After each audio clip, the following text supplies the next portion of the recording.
సొరకాయ, ముల్లంగి, టొమాటోస్, మునక్కాళ్ళు, ఉల్లిపాయ, పచ్చిమిరపకాయ అన్నీ ఉన్నాయి. ఏమిటి అనుకుంటున్నారా? కలర్ఫుల్ సాంబార్ చేస్తున్నా. అన్నీ కోసేసి మైక్రోవేవ్ డిష్లో వేసేసి వాటర్ వేసి పసుపు వేసేసి మైక్రోవేవ్లో ప్లేస్ చేసేసి 10 మినిట్స్ పెట్టేస్తున్నా. చాలా ఈజీగా త్వరగా సాంబార్ ఎలా చేసేసుకోవాలో చూపిస్తాను. ఓకేనా? 10 మినిట్స్ పెట్టేస్తున్నాను మైక్రోవేవ్లో. ఉడికిన తర్వాత వెజిటబుల్స్ ఎలా వచ్చాయో చూపిస్తాను అనమాట. ఈ లోపల మనం ఏం చేస్తున్నామంటే ఒక పెద్ద నిమ్మకాయ కన్నా పెద్దది అంత చింతపండు తీసుకొని దానిలో వాటర్ పోసేసి నానబెట్టేస్తున్నాను. నెక్స్ట్ 10 నిమిషాలు అయిపోయిందండి. బౌల్ బయటికి తీస్తున్నాము. బయటికి తీసి చూడండి ఎలా పొగలు ఎక్కుతూ చక్కగా ముక్కలన్నీ ఉడికిపోయాయి.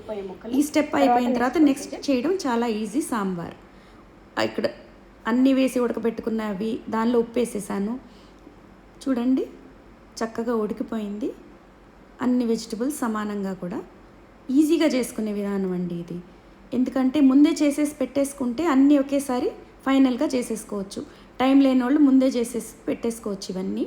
ఈ పప్పు ముందే ఒక 1 కప్ కందిపప్పు ఉడకబెట్టి పెట్టేసుకున్నాను. ఓకేనా? అది కుక్కర్లో ఉడకపెట్టాను. చింతపండు రసం కూడా తీసేసి పెట్టేసుకున్నాను. ఇందాక నానబెట్టేసుకుని ఉన్న చింతపండు చూసారు కదా, ఒక పెద్ద లైమ్ సైజ్ అంత అనమాట. నానిన తర్వాత పులుసు తీసి వడగట్టేసి రెడీగా పెట్టేసుకున్నాను అనమాట. ఇప్పుడు ఓకే, 1 స్టెప్లో సాంబార్ చేస్తాను. చూడండి చింతపండు పులుసు పోసేసాను దానిలో ముక్కల్లో. నెక్స్ట్ మనం ఉడకబెట్టి పెట్టుకున్న కందిపప్పు 1 కప్ కందిపప్పు మెత్తగా ఉడికిన తర్వాత ఎనిపేసుకున్నాను. దానిలో చెప్పాను కదా నేను ఇందాక ఉప్పు వేయలేదు. క్లీన్గా వేసేసి చక్కగా గెరెట్ తీసుకొని నీట్గా కలిపేసుకోవాలి. నెక్స్ట్ ఏమేమి వేయబోతున్నాం గెస్ చేయండి. ఆ మాత్రం బెల్లం పడుతుందండి. నాకు తీగ ఇష్టం, ఇంకా ఎక్కువే పడుతుంది. తర్వాత చూసి సెట్ చేసుకుందాం. 2 స్పూన్ల సాంబార్ పొడి, అది రెడీమేడ్, ఇంట్లో చేసింది కాదు ఈసారి. నెక్స్ట్ టైం నేను చూపిస్తాను. దానికి తగ్గట్టు కొంచెం మెంతి పొడి బాగుంటుందండి ఇందులో, రెడీమేడ్ది కదా ఇందాక మనం వేసింది సాంబార్ పొడి. తర్వాత తగినంత కారం. మా కారం ఎట్లయినా బాగా కారంగా ఉంది ఈసారి. నెక్స్ట్ తగినంత ఉప్పు, పులుపుకి తగ్గట్టు ఉప్పు. ఇదంతా మళ్ళీ తర్వాత ఒక్కసారి ఫైనల్గా అయిపోయాక చూసి చేసుకుందాం సరిపోతుంది లేదో. కాస్తంత పసుపు ఇందాక వేసాను. ఈ క్వాంటిటీ చూడండి నిండా వచ్చేసింది. దాన్ని గెరెట్తో చక్కగా కలిపేస్తాను నీట్గా. చక్కగా కలిపేసుకొని బౌల్ కూడా చాలా బరువు ఉంటుందండి, జాగ్రత్తగా పెట్టుకోవాలి. తక్కువ క్వాంటిటీస్ చేసుకునే వాళ్ళకి ఈజీ. ఇది నేను ఇడ్లీలోకి కూడా కలిపి చేసేస్తున్నాను అనమాట. ఈ బౌల్ని మొత్తాన్ని తీసుకెళ్ళి మళ్ళీ మైక్రోవేవ్లో పెట్టేసి మూత పెట్టేసి ఒక 7 మినిట్స్ పెడతానండి ఈసారి. నేను ఇప్పుడు ఇందులో 7 మినిట్స్ పెట్టి ఒకసారి ఉప్పు అవన్నీ చెక్ చేసుకున్నాక మళ్ళీ అవసరమైతే ఎంత కావాలంటే అంత చేసుకుందాం. ఈ లోపల మనం సాంబార్లోకి తాలింపు రెడీ చేసేసుకుందాం. తాలింపు వేడెక్కిపోతుంది, తక్కువ నూనె. దానిలో ఏమేమి వేస్తాము?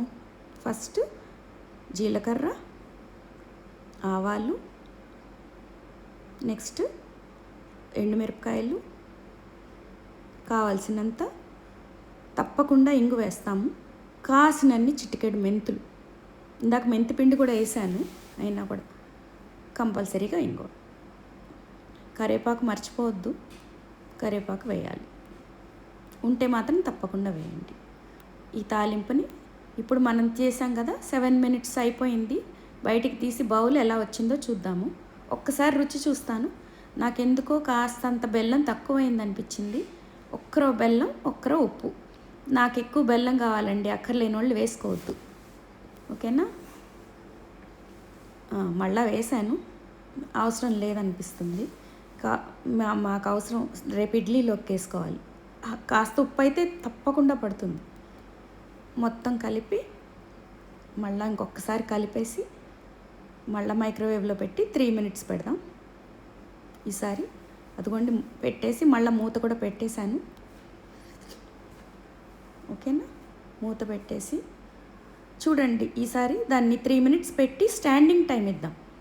కొత్త కాన్సెప్ట్ అండి. ఇన్నాళ్ళు నేను ఏ వంటలో చెప్పినా మీకు స్టాండింగ్ టైం అనేది చెప్పలేదు. స్టాండింగ్ టైం ఉంటే బాగుంటుందన్నమాట. ఒక 5 నిమిషాలు వదిలేద్దాం. అయిపోయిన తర్వాత తీసి బయటికి నేను ఇందాక తాలింపు చేసింది దానిలో సాంబార్లో వేసేసి కలిపేస్తున్నా. ఫ్రెష్గా పెట్టిన తాలింపు ఎప్పుడైనా భలే గుమాయిస్తుందండి. ఇప్పుడు దానికి స్టాండింగ్ టైం పెట్టడం చాలా చాలా చాలా ఇంపార్టెంట్ కొన్ని కొన్ని డిషెస్కి.